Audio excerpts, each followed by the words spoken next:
আসসালামু আলাইকুম।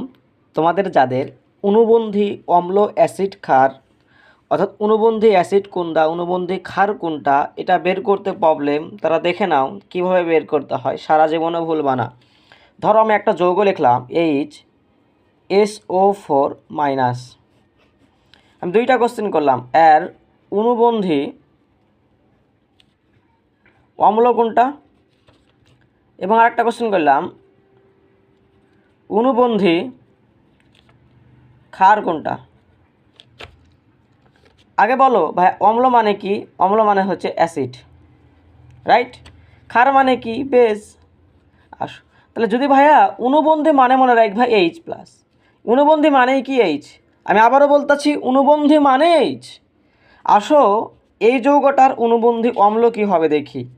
মানে অণুবন্ধী মানে এইচ, অম্ল মানে অ্যাসিড, আর এতে অ্যাসিড এতে অ্যাড, তার মানে অ্যাড করব কি, এই যে এইচ প্লাস, অণুবন্ধীকে অ্যাড করব, অর্থাৎ এইচ প্লাস অ্যাড করব। তাহলে ছিল HSO4 ছিল, একটা এইচ যুক্ত করলাম, হয়ে গেল H2SO4। আসি অণুবন্ধী বেজ। দেখো বেজ মানে ক্ষার, আর বি থেকে বিয়োগ, বি থেকে বিয়োগ কি বিয়োগ করব, এই যে অণুবন্ধী বিয়োগ করব, মানে এইচ প্লাস বিয়োগ করব, এইচ প্লাস বিয়োগ করলে হবে H2SO4। ওকে, বোঝা গেল? অর্থাৎ অম্ল মানে অ্যাসিড, এতে অ্যাসিড এতে অ্যাড করব, এইচ অ্যাড করব, আর বিতে বেস বিতে বিয়োগ বিয়োগ করব, দ্যাটস ইট।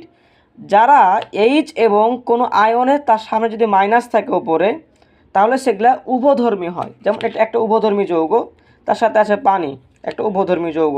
ওকে, কথা কি বোঝা গেল? যদি বলি H2S মাইনাস, এটা একটা অণুবন্ধী, কারণ এইচ আছে সামনে উপরে মাইনাস আছে। তাহলে অণুবন্ধী উভধর্মী। উভধর্মী কেমনে চিনব? উভধর্মী চিনব হচ্ছে এইচ মাইনাস থাকবে, আর পানি একটা উভধর্মী যৌগ। Medical 24-এর question. ওকে, তাহলে অণুবন্ধী অম্ল অ্যাসিড সারা জীবন যেন ভুলবা না। অণুবন্ধী অম্ল, ওতে অম্ল এতে অ্যাসিড, অ্যাসিড অ্যাড করব, আর বিতে বেজ, বেজ মানে ক্ষার, আর বিতে বিয়োগ, বিয়োগ করব এইচ প্লাস। আজকে এই পর্যন্ত। আসসালামু আলাইকুম রহমতুল্লাহ।